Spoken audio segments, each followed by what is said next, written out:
یلدا یعنی تاریکی هم پایانی داره. طولانی ترین شب سالتون مبارک و به امید روزهای روشن‌تر با کلی برف و بارون که مثل روزهای پیش من فرصت سرخاروندن نداشته باشم و روزی چند تا ویدیو ضبط کنم و خبر طوفانای نوح و پشت هم بهتون در کل کشور بدم به امید خدا. سراغ بررسی بارش اولین هفته دی ماهمون، چهارشنبه از سمت استان کرمانشاه بارش‌ها شروع میشه، به استان همدان و تهران میرسه.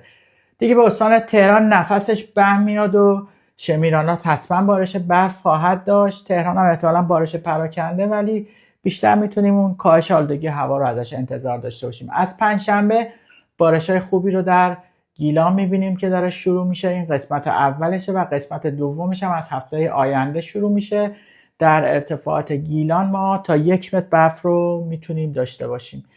این قسمتی که الان میبینید بارشا داره میاد توی نقشه، هنوز بین علمای اروپایی و آمریکایی اختلاف نظره.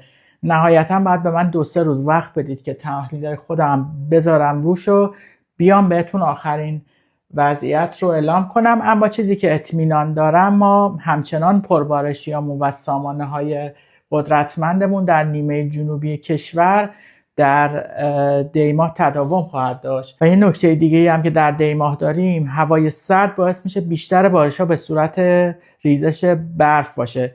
درباره تهران هم نگران نباشید، یه مقدار هنوز گیج و سردرگمن نقشه‌ها در مورد تهران و دامنه‌های البرز، ولی بهتون قول میدم از همین تریبون و همین اتاق میام برف سنگین تهران رو بالاخره حداقل در قسمت‌های شمالیش بهتون اعلام میکنم در همین دی ماه. منتظر باشید. مرسی.